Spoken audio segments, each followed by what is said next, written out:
The Lightbearer by Dick Sutphen.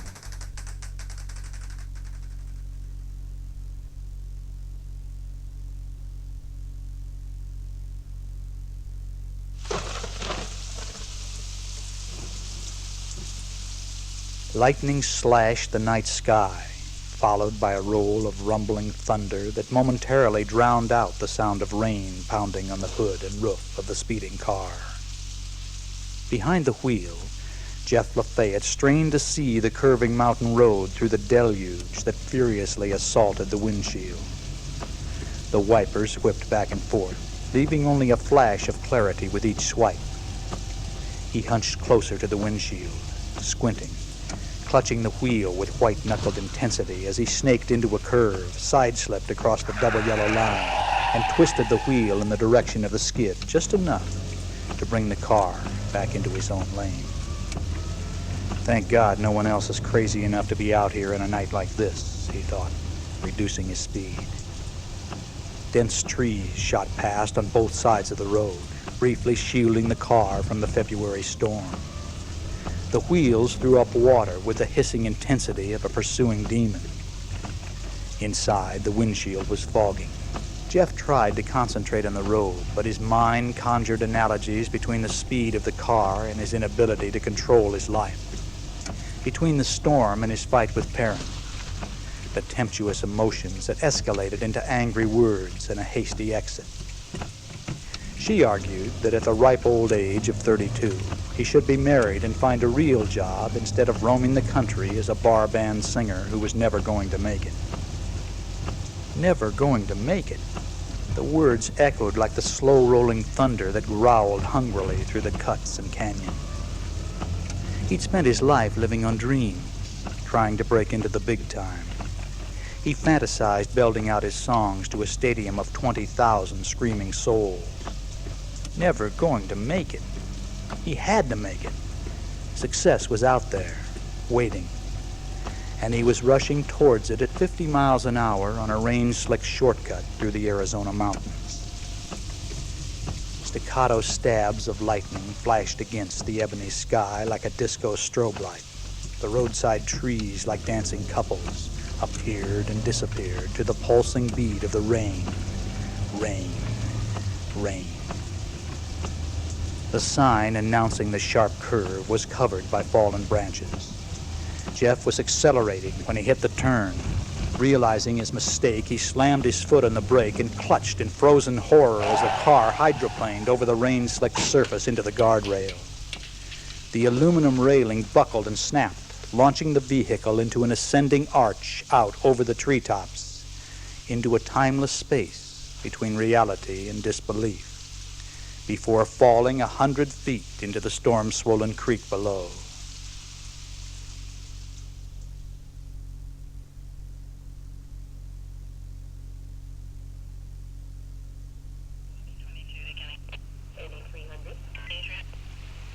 A damn miracle, that's what it is, the highway patrolman said. He was taking Jeff's pulse through the shattered window of the crumpled car. It's weak, but he's still alive. Think the water saved him? Asked his partner. The car must have hit the water flat, tires first. Then it floated the 60 yards downstream and into this curve in the creek. The water tossed it far enough up on the bank to keep it from sinking. The second patrolman looked up at the shattered guardrail and visually followed the car's flight path through the broken treetops down to the creek. If the creek didn't change direction right here, the car would have sunk for sure.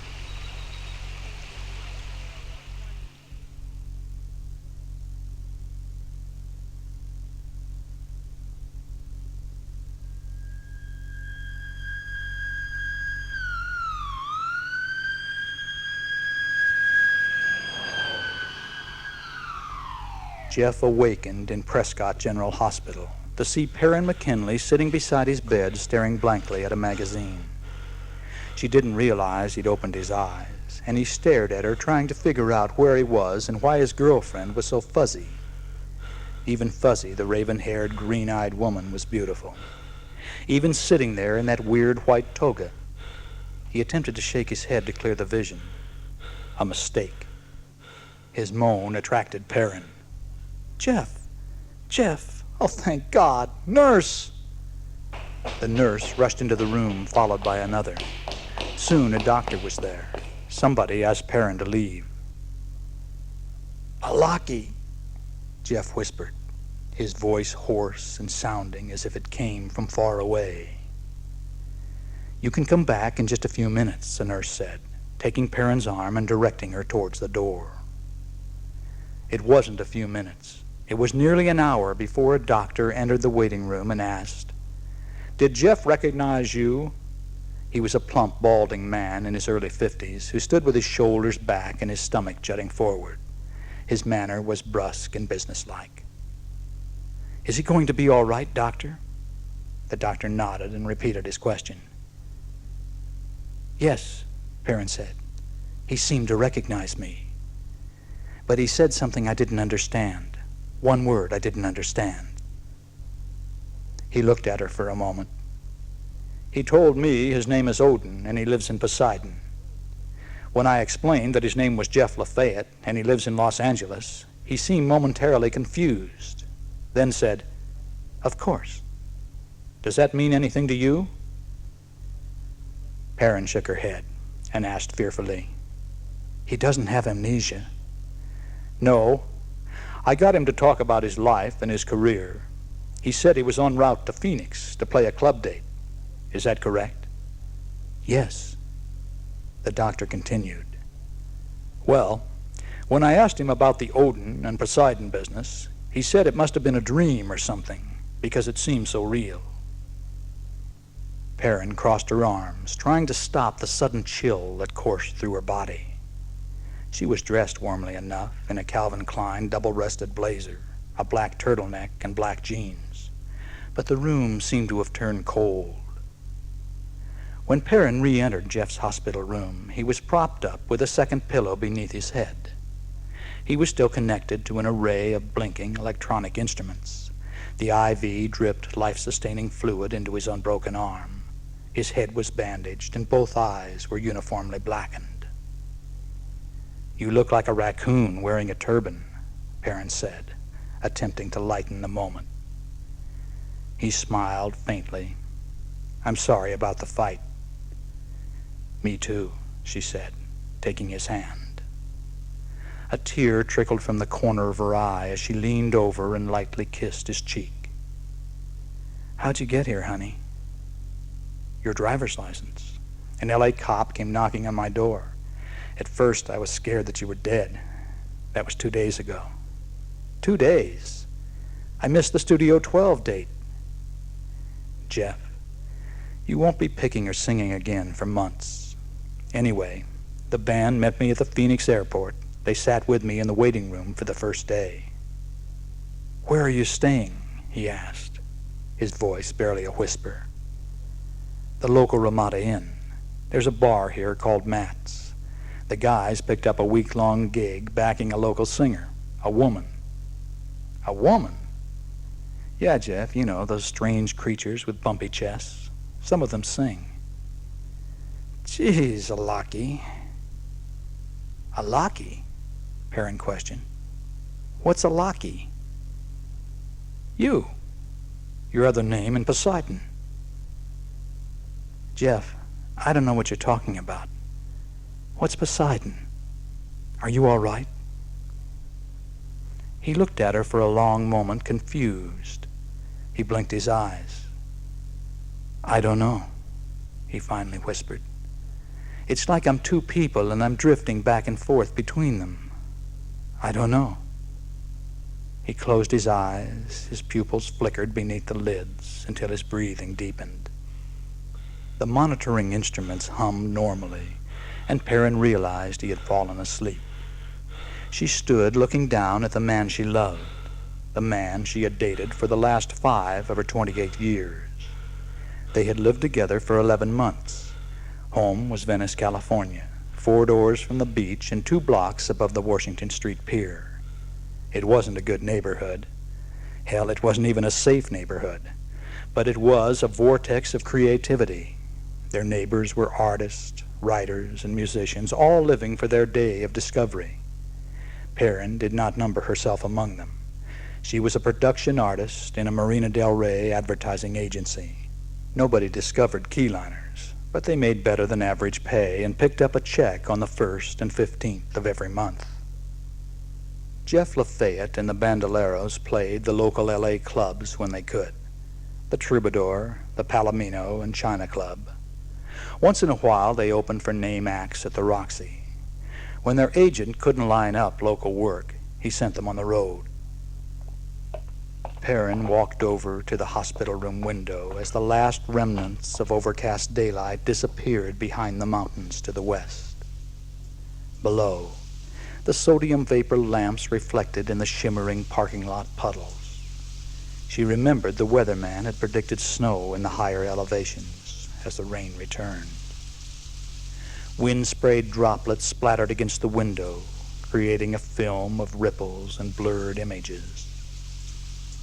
She wished Jeff hadn't been in an accident. She wished she could see his shoulder-length blonde hair now hidden beneath layers of bandages. She wished they were home at the beach. She wished they were married. She wished she could accept her rock and roller for what he was, an irresponsible musician who lived to write songs and sing them to groupies and drunks. Jeff stirred, whimpered, and opened his eyes. Perrin turned. Her lips quivered as he slowly formed words. The law of love is unchangeable, in that ye do it to the least of thy fellows, ye do it to thy Maker. Perrin watched in stunned silence as her lover's eyes drooped, fluttered, and closed peacefully. He breathed deeply and his mouth relaxed into a serene smile. Good Lord, she said out loud to no one but herself. What was that all about?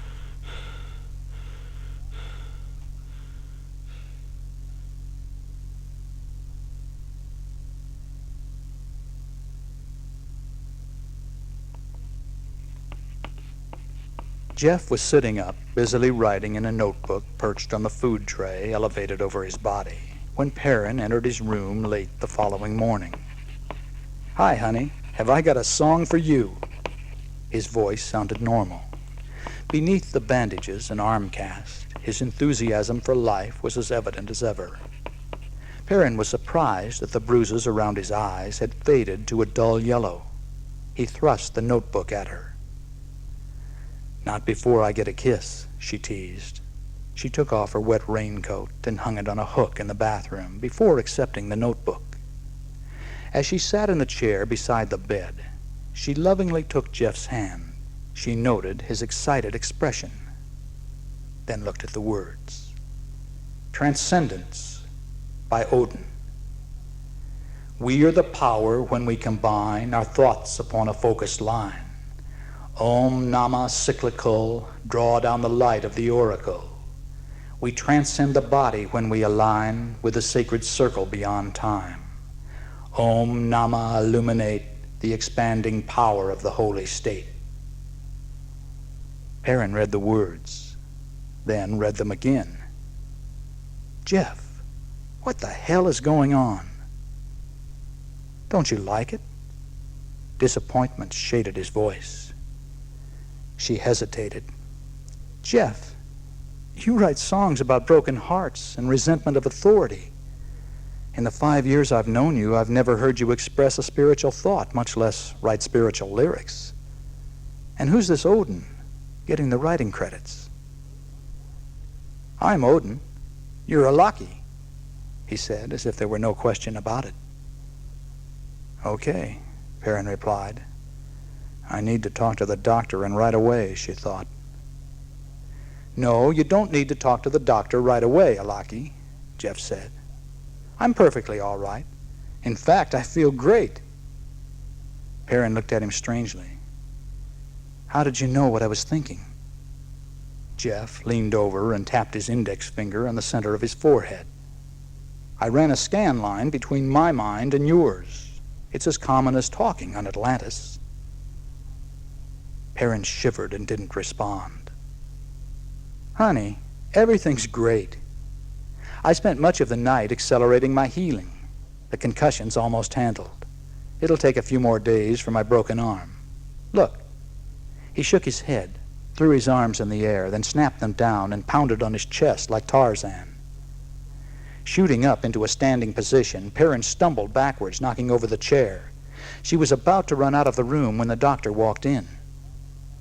"Well, I see you've already encountered our medical marvel," he said.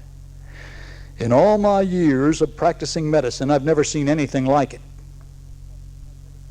Perrin glanced from the doctor to Jeff and back to the doctor. "He's not the same," she sputtered.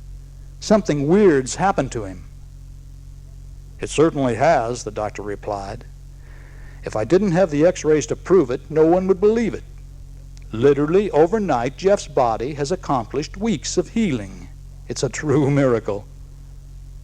Perrin's confusion turned to anger. "For God's sake, Doctor, Jeff thinks he's Odin of Atlantis. That's not a miracle. It's something you better damn well start worrying about."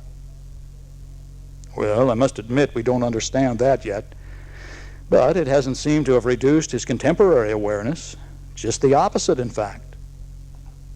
While the doctor conducted more tests on Jeff, Perrin paced the white-walled, white-tiled hospital corridor that smelled of disinfectant. Bored, she took the elevator to the maternity floor and paused at the nursery window, where she wistfully watched the ward nurses tending the babies. At this moment, the likelihood of marriage and a baby of her own seemed far away. Jeff spoke the moment Perrin walked back into his room. "We are going to get married and have a baby. I know that, Perrin." Standing at the foot of his bed, her hands clenched around the cold gray metal railing, she said, "You really can read my thoughts, can't you? Even when I was upstairs on another floor, you were reading my mind." "I won't if you don't want me to," he replied. "It's just a new ability that's fun to test." "Jeff, I want you to tell me everything you know about Odin and your new abilities. Then I'm going to get you out of this Hicktown hospital and home to UCLA Medical Center." Desperation added a sharp edge to her voice. Jeff laughed for the first time since the accident. "That won't be necessary," he said. "I should be well by tomorrow or the next day." Perrin sighed loudly, but didn't contradict him. "Okay, let me try to put it into words you'll understand." Twisting the pen between his fingers, Jeff looked nervously around the room before meeting Perrin's emerald eyes. "I'm me, Jeff Lafayette, okay? I can remember everything that's ever happened to me, including the best thing of all, you. I love you just as much now, if not more, than I did before the accident." Perrin bit her lip and blinked her eyes to keep back the tears she felt trembling on her eyelids. "But," Jeff continued, speaking slowly, feeling his way, "I also have memories of another life that's also mine. You were there, but you look different. In the city of Poseidon, in the Atlantean lands, we went to school together, got married, and had 3 children. Sometimes when I look at you, a lackey's image and clothing overlay your image." He shrugged his shoulders. "Are you talking about reincarnation?" Perrin asked. "Memories of a past life?" "Probably, unless Atlantis exists right now in some other frequency of time and space. Back in the 70s, I read a book called Edgar Cayce, The Sleeping Prophet. I remembered that the Cayce Foundation was in Virginia Beach, so I called this morning and talked to a very helpful lady. From what I described of the Atlantean lifetime that's so familiar to me, she said it was probably after the second catastrophic upheaval, sometime between 28,000 BC and 15,000 BC. Perrin patted the bed rail in frustration. "This is too much for me," she said, walking back to the chair. She sat down and took her lover's hand. "Living one life is difficult enough." "Perrin, Atlantis is an incredible world. They have electricity, air travel, and natural healing techniques we have yet to discover. They healed with sound, color, and vibration. TV and jets 28,000 years ago? Jeff, you're hallucinating." "No, Perrin, no, I'm not. They don't have television as we know it, but they have mental projection entertainment units that produce the same effect. There are no jets. Atlantean airships simply reverse gravity. And I think my healing suggests more than a hallucination." She couldn't argue that. "How did you heal yourself?" she asked. "I mentally generated the sound waves and vibrations my body required, while visualizing swimming through a luminous blue sea of an exacting hue, value, and intensity." He took a deep breath and squeezed Perrin's hand. "I need you to do something for me." "What?" "There must be a metaphysical bookstore or some New Age practitioners or healers in this area. I need a natural quartz crystal about 5 to 7 inches long. It must be clear with faceted points that aren't chipped." "All right, I'll see what I can do." A smile forced its way through her mask of uncertainty. "Can you do it now?" he asked. "Right now? I just got here." "Yes, it's important. And bring me some clothes." He placed his index finger to the center of his forehead while touching his thumb to his lips, bowed, and closed his eyes.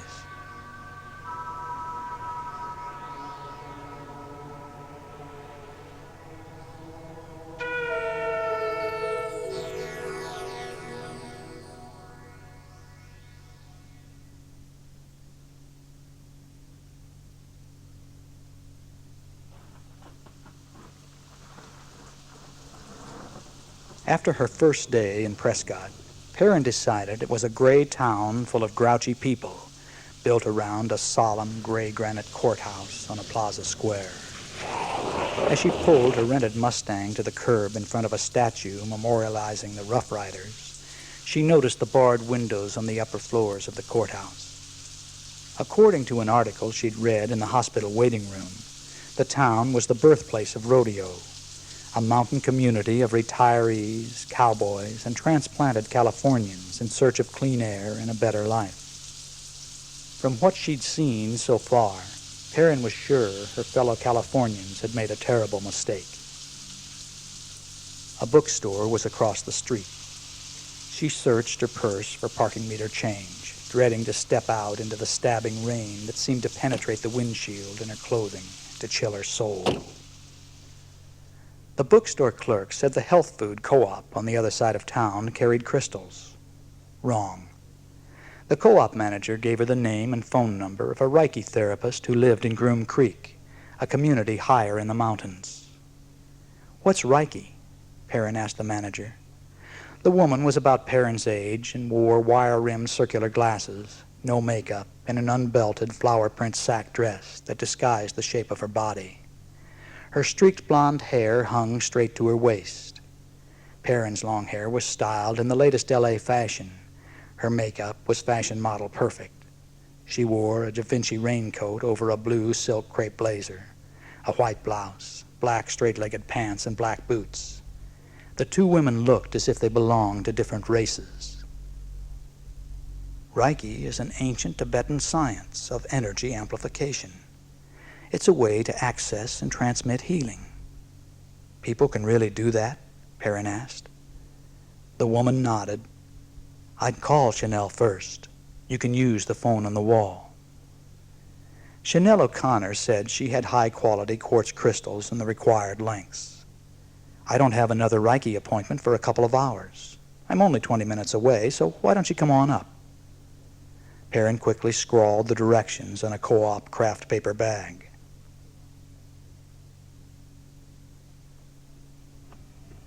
Turreted Victorians and pitched roof framed houses lined the street leading out of Prescott into the southern mountains. 3 miles up the narrow, winding road, scrub growth gave way to pine trees, and the rain turned to splattery slush on the windshield. For the third time in 2 days, Perrin tried to find decent music on the radio. When she finally did, it was sandwiched between a commercial for Red Man chewing tobacco and a community service bulletin announcing lost dogs and cats. She snapped off the radio and wished for a tape player. At the turnoff, the dirt road became a slippery mess of mud and slush, so she reduced the car's speed to a crawl. 3 or 4 inches of wet snow covered the ground and clung to the low-bending tree branches. Between the wooded strands, clusters of redwood, log, and clapboard cabins appeared. Cords of wood were stacked neatly along the walls or in rows in the yards, ready to fuel fireplaces and wood-burning stoves.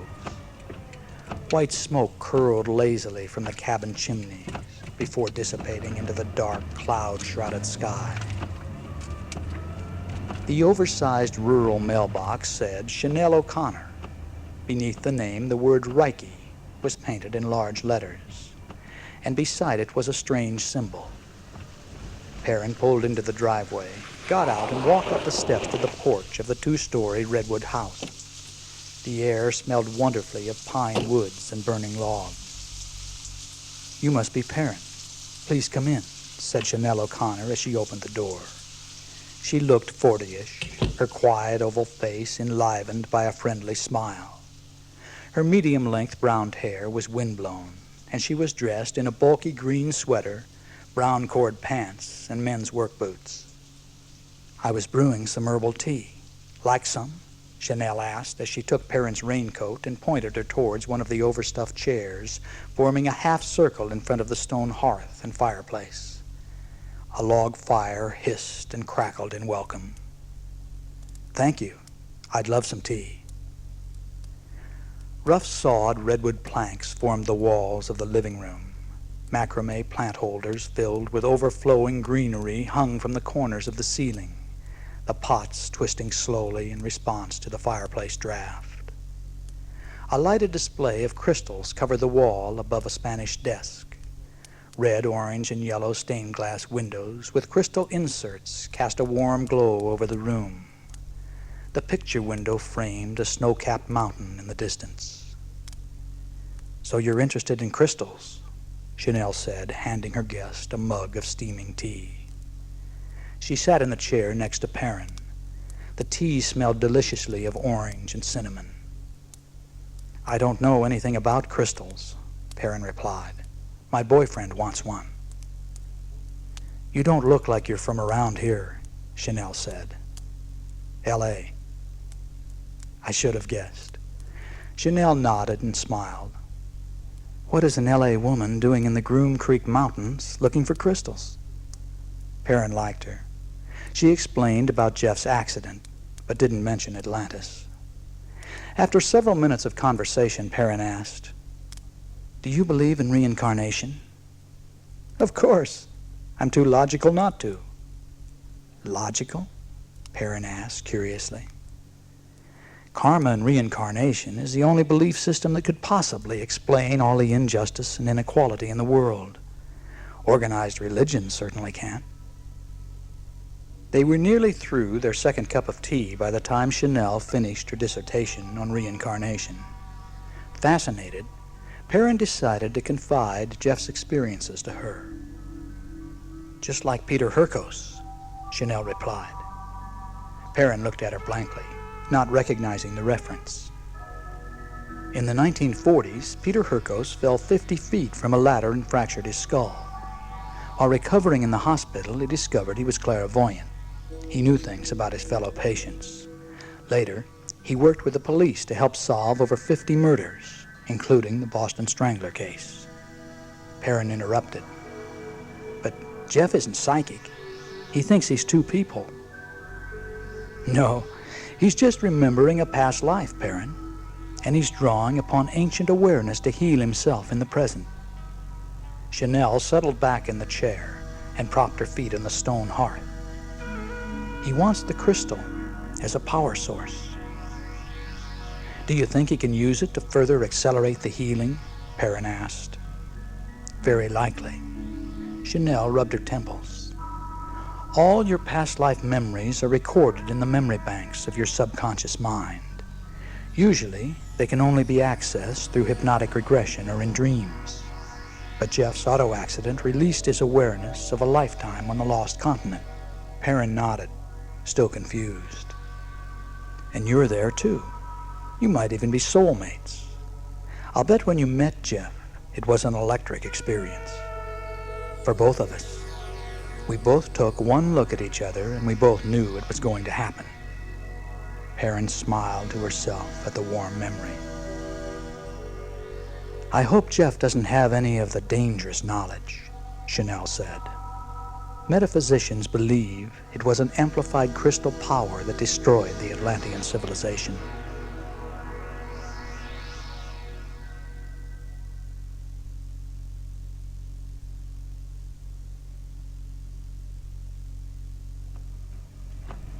It was dark by the time Perrin turned into the McDonald's drive-through window in Prescott. She nibbled on chicken McNuggets and sipped a Diet Coke while driving the rain-swept streets to the hospital. Lightning ripped open the sky behind the mountains, followed by ominous peals of thunder that sent shivers down her spine. The windshield wipers flicked hypnotically at the throbbing rain. The car's heater wheezed out stale, rubbery-smelling air. Great junk food dinner environment, she thought. But it's still better than eating alone in fluorescent-lighted, plastic-coated yellow arches. Jeff was sitting in a hallway chair when Perrin stepped out of the hospital elevator. He grinned at her like he'd won the lottery, and his eyes flashed with excitement. Jeff, for heaven's sake, what are you doing out of bed? He stood up and put out his arms. They kissed long and passionately. So long that an old man wheeling past in a wheelchair stopped to applaud their display. Perrin's face blushed red as she smiled at him. I want you, Jeff whispered softly in her ear. She buried her head in his shoulder with a muffled, Good Lord, 3 days ago you were nearly dead. This Atlantean stuff is hot, he said. He drew her arm through his and started back to his room. There's a nurse on the afternoon shift that I recognize from back there. Back there, Perrin said. Atlantis. I see an image of her Atlantean body superimposed over her current body. It's like watching a movie projected over the person. She was one of the children of the Law of One. Did you tell her she was 28,000 years old? Perrin teased. Did you get me a crystal? Perrin opened her purse, took out a velvet-wrapped object, and handed it to Jeff. Their eyes met in a flicker of anticipation as he unwrapped the prize and gasped in disbelief. Oh, baby, this is better than I expected. The words caught in his throat as he lifted the silver wand. Projecting from the end was a perfect 7-inch quartz crystal. A Hopi silversmith made the wand. It's your birthday present and next year's Christmas present combined, Perrin said. A glint of humor crossed her face as she watched him examine the wand like an excited child. Except for the muted wail of a distant ambulance siren, the room was silent. Jeff held the wand in his right hand. He closed his eyes, opened them, closed them again, and breathed deeply. For a brief instant, Perrin could have sworn the wand began to glow. She closed her own eyes and shook her head. When she opened them, Jeff was smiling tenderly at her. He looked down at the wand and then into her eyes. Incredible, he said. Just incredible. I bought myself some crystal earrings. Like them? From each ear, 2-inch quartz crystals dangled from Hopi silver conchos. Jeff nodded his approval and returned his attention to the wand. Perrin said, I talked to someone who helped me understand, but I'm still having a hard time putting all this together. What are you going to do with the crystal? I'd rather wait and show you, he said. Let's just watch TV and relax for a while. He pressed a button on the remote control and the wall-mounted set flickered to life.